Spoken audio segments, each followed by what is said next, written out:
Hey everyone! Today we're going to travel back in time and explore the amazing story of Bangladesh, a land with a history as rich and diverse as its culture. This land, nestled between the mighty Ganges and Brahmaputra rivers, has been a hub of activity for centuries. These rivers have not only shaped the geography but also the lives and livelihoods of the people who have lived here. We used to call it Bengal, and it was like a giant mixing bowl of different languages, religions, and ways of life. The marketplaces were bustling with traders from all over, creating a vibrant tapestry of cultures. When the Mughals ruled, Bengal became super important for trade and the arts. The region flourished under their patronage, becoming a center for exquisite craftsmanship and architectural marvels. The people, known as Bengalis, were connected by their language, history, and who they were. Their shared identity was a source of strength and unity, even in times of adversity. This rich past is super important to understanding how Bangladesh came to be. The landmarks and artifacts from this era tell stories of a time when Bengal was a beacon of prosperity and culture. Later on, European countries like Britain became interested in Bengal's riches. They saw the potential for immense profit and began to set their sights on this prosperous region. The British East India Company arrived in the 1700s and slowly took control. They established trading posts and gradually expanded their influence, eventually dominating the region. By the middle of the 1800s, Bengal, along with the rest of India, became part of the British Empire. This marked a significant shift in the region's history, bringing both opportunities and challenges. British rule brought some changes, like new schools and different ways of thinking. They introduced Western education and legal systems, which had a lasting impact on the society. But it also meant they took advantage of Bengal's resources and hurt local businesses. The exploitation led to economic hardships for many, as the British prioritized their own interests over the well-being of the local population. This is when the idea of wanting their own country started to grow. The seeds of nationalism were sown, and people began to dream of a future where they could govern themselves. Bengalis, who learned about democracy and freedom in school, began to question why Britain was in charge. They were inspired by the principles of self-determination and started to envision a different future. They dreamed of a free India where they could make their own rules. The early 20th century saw the rise of political movements and leaders who championed the cause of independence. They didn't know it then, but the road to freedom would be long and hard, full of struggles and disagreements. The journey was fraught with challenges, but the spirit of resilience kept the hope for independence alive. The fight was just beginning, and it would come at a cost. The sacrifices made during this period laid the foundation for the eventual birth of Bangladesh, a nation forged through perseverance and unity.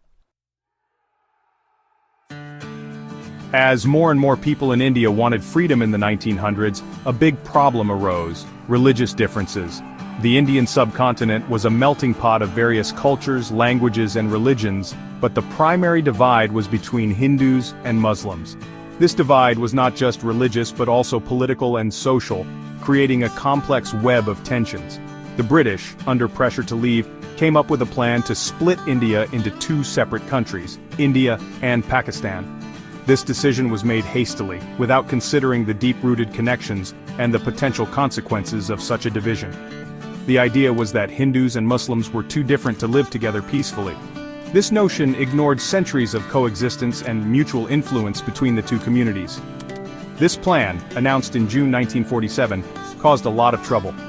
The announcement led to widespread panic and uncertainty among the people. Millions of people, Hindus, Muslims, and Sikhs, had to leave their homes to find safety. Families were torn apart and entire communities were uprooted, leading to one of the largest mass migrations in history. Bengal was split too, with West Bengal going to India and East Bengal becoming part of Pakistan. This division was particularly painful, as Bengal had a rich cultural and historical unity that was now being severed.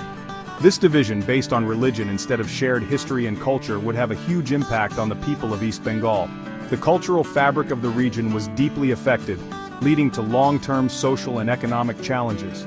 Pakistan, now with two parts separated by a huge chunk of India, faced many problems from the start. The geographical separation made governance difficult and fostered feelings of alienation and neglect. Even though East Pakistan had more people, the leaders in West Pakistan didn't treat them fairly. This imbalance in power and resources led to growing discontent and resentment in the eastern part of the country. They even tried to make everyone speak Urdu, even though most people in East Pakistan spoke Bengali. This language policy was seen as an attempt to undermine the cultural identity of the Bengali-speaking population.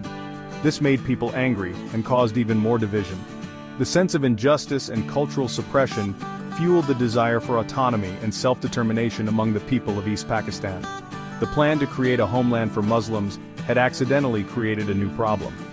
Instead of uniting the Muslim population, it had sown the seeds of discord and division, leading to a turbulent and troubled future for the region. When Pakistan declared Urdu as the only official language, it was a decision that would have far-reaching consequences. The people in East Pakistan fought back fiercely.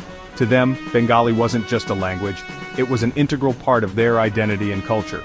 The Bengali language movement, which began in 1948, was a testament to their deep love and respect for their mother tongue. This movement highlighted the cultural pride and unity among Bengalis.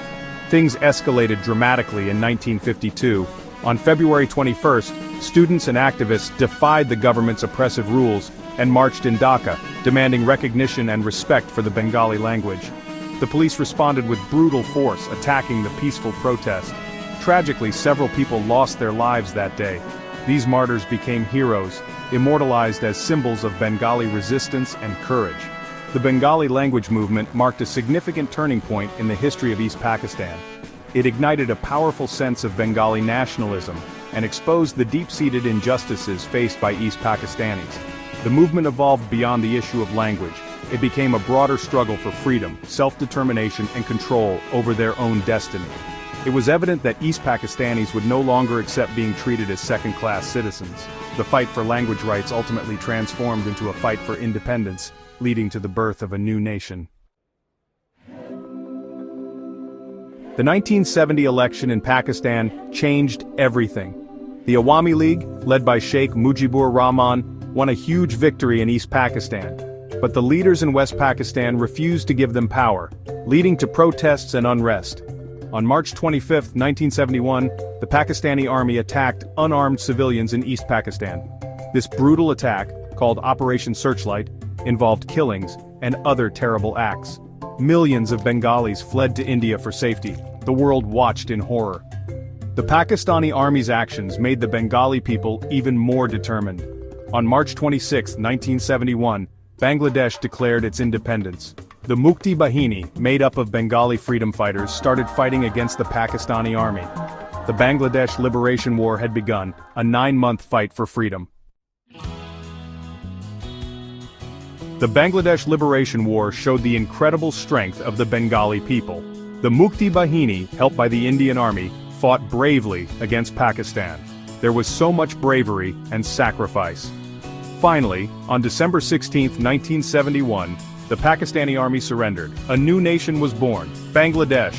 The world celebrated as a new flag, red and green, went up, symbolizing hope for a fresh start. This was a huge moment, not just for Bangladesh but for the whole world. It showed that people have the right to choose their own leaders and control their own lives. But the new country had a lot of rebuilding to do. Bangladesh faced many problems after independence. The war had destroyed the country, leaving millions homeless and the economy in ruins. The assassination of Sheikh Mujibur Rahman in 1975 caused even more political trouble. But the people of Bangladesh were strong. They started the difficult job of rebuilding. Leaders focused on helping people out of poverty, growing the economy, and improving things like healthcare and education. Other countries helped out too, sending aid and support. Becoming a democracy was hard. Bangladesh experienced times of military rule and political instability. But the people's desire for democracy won out, and parliamentary democracy was restored in 1991. Since then, Bangladesh has made big improvements, holding regular elections and making its democratic system stronger. Today, Bangladesh is a symbol of hope and strength.